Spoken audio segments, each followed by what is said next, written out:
Kelly Johnson here, Kelly's Truck Talk. I'm talking about stuff that is happening right now in the real estate business. I'm still working, I'm still busy. I gotta do it while I'm driving down the road. I got another one for you. When we're talking about strategic alliances and people to bring into your fold and be part of your team and people that complement your business, we talked about mortgage brokers. Today we're going to talk about home inspectors. Home inspectors are a key element to the process. Now, I was actually talking to somebody who operates in Chicago, and in Chicago apparently it's like you have to do it. You actually have to have a home inspector inspect the home before you carry on further with the deal. It's part of the process, and it's one of those things that's basically non-negotiable to the process, as far as I understand it. Now, I'm not from Chicago, I don't operate there, but that was what I was told.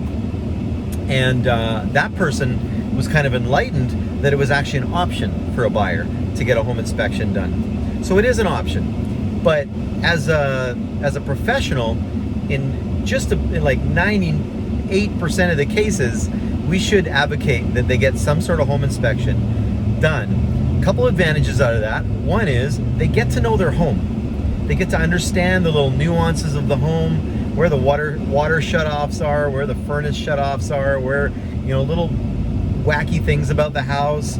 But they also get to maybe uncover some things that could be quite costly, and that maybe they would decide not to buy the house had they known these things.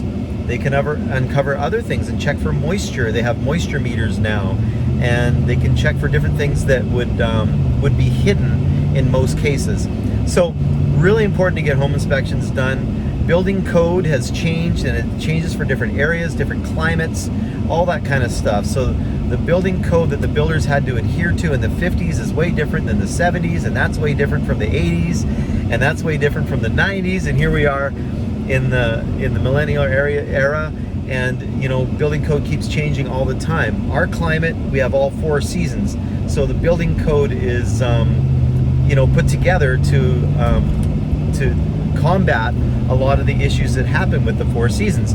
In some climates, you guys have got like 2 seasons, and so it's different, you know. So anyway, so having a building inspector, very, very important. Now what I do is I want to make sure I work with building inspectors that are advocates of the process, and they're not messing with the deal. I had a home inspector the other day, this just happened, and he said to my client, "Oh man, you should try and negotiate 20 grand off the price for this." And it turned out, one, it's a $13,000 issue, and two, it wasn't something that was hidden. It wasn't something that no one knew about. It was for a roof. And you can look at the roof and you can see, yeah, that's probably near the end of its life. That's not a surprise. You know what I mean? And we had already negotiated the price and got a discount off the price for my clients. It's a used home, it's not new, built in the 90s.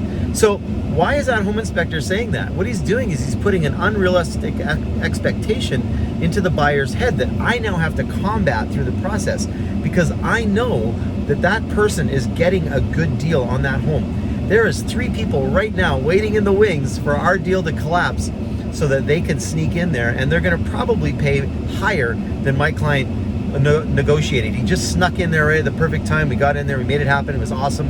Very happy about that. But that's a win. But now he's feeling like he's not winning because the home inspector has put this thing in his mind that he needs to get 20 grand off the price. So now I have to combat that, right? So you don't want home inspectors offering up negotiating tactics or advice. That's not their job. Their job is to go through the house, and yeah, they can talk about maybe some estimated costs for repairs of certain things, but they don't talk about negotiating. Forget about that. That guy's gonna get a talking to. Anyway, the other thing you want is you want to make sure that the home inspector has the equipment available to take care of the job required. So if I'm dealing with a house built in the 50s, 60s, 70s, 80s, I'm going to want to know, I'm going to want to make sure they have a lot more equipment. They understand that process. There was different materials used during those times. They need to know about that. They need to have certain testers for certain things. The electrical code was different in those times, like all that stuff. I want to make sure they got all the equipment to make sure they're taking care of all that. when they go over the report with people, how are they talking to them? So I'll listen to them, I'll watch them for the first few times, and if I kind of like how they're talking about stuff, then that's who I'm going to kind of want to refer. The other thing I'm looking for is their cost and their price that they're charging. That's got to be fair, and their availability. And the other thing is I want to see the report. I want to know the report that they're sending out to the people. How easy are they getting it to the people? Am I able to get a copy? All that kind of stuff. I want to make sure that their report is a good report, something that we can rely upon, that we can use later. And I want to make sure that that report, sometimes if there's a few things that we need to use from the information of that report for the insurance company, I want to see that they have a quick sheet for that, so we can make that process simpler. So there's a lot of things I look for with home inspectors. So anyway, here's how I operate: is I refer 3 different home inspectors. I give information to my clients. These are 3 guys. I know these guys. This is what I think of them. This is how they operate. Here's the different variables between these 3 guys, and then you have a conversation with them, and then you pick. Sometimes it's going to be based on availability. Sometimes it's going to be based on what they provide. So that's a little bit of talk on the home inspector thing and getting them into your fold and making them a real valuable member of your team. Talk soon. Have a great day.